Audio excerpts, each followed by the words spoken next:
11节的感动时刻又进入新的一季了。提到了客家文化、客家美味，往往是最佳的注脚。因此，第一集我们要带您品尝旅日客籍厨师叶日新的客家料理。他曾经在日本的中华料理界大放异彩，如今回到了龙潭，他不油不腻的客家菜也要给您全新的感受。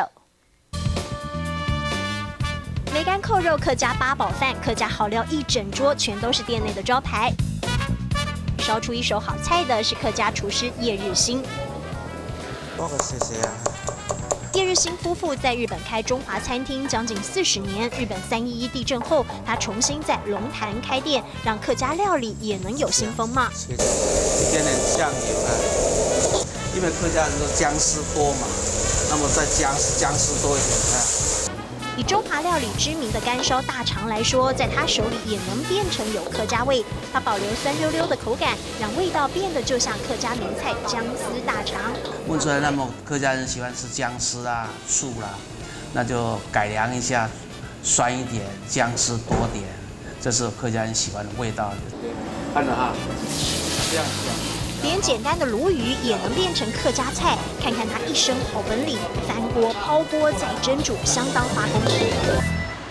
面拖鲈鱼，做出来的鲈鱼保留破布子的美味，另外再加料也是客家味十足。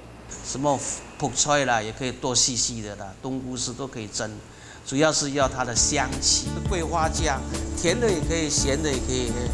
还有客家喜庆宴会吃的甜八宝，用桂花酿当酱汁，很多人爱上这一味。那有了桂花配上它这种甜，它就是有一种回忆，回味无穷。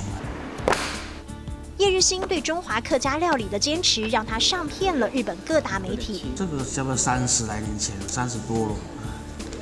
总共数十几篇的报道，在东京，他可是知名的大厨师。最注重做料理的时候，这一侧是比较大家很注重多功能料理啊。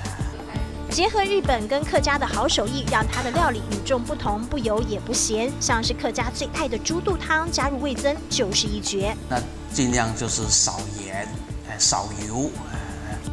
很多老饕吃惯了重咸派的客家菜，也会爱上他的料理，因为改良传统再创新，让他一样在客家庄打响名号。红糖融入桂花酿，蜜了客庄甜八宝，味增添入家常菜，丰富客家猪肚汤。